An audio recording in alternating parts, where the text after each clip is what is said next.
আমি আল্লাহকে নিয়ে ভয় করি, তো খারাপ কাজ করতে গেলে তোর কাকে অনুসরণ হবে? আপনার বাবা মার কথা না আল্লাহর কথা? আল্লাহ তাআলার কথা। যখন আপনি কোনো কাজ করতে যাবেন তখন আপনার স্মরণ আসবে যেন সম্মান পায় বাবা মা। বাবা মা নসিহত করেছে কি যে বেটা এই জায়গাতে যা, যে কোনো জায়গাতে ভালো কাজ করবি যেন সম্মান থাকে, মান সম্মান থাকে, নিজের থাকে, তোর সম্মান থাকে, বাবা মার সম্মান থাকে, গুরু জ্ঞানের সম্মান থাকে, প্রত্যেকটা জায়গাতে যেন সম্মান থাকে।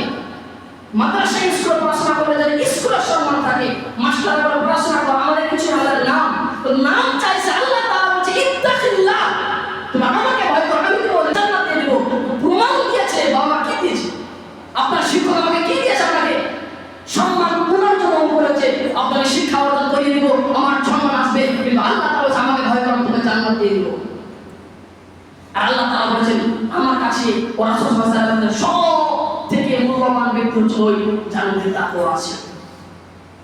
সম্মানিত উপস্থিতি ভাই, বোঝার চেষ্টা করুন, কথাগুলো বোঝার চেষ্টা করুন।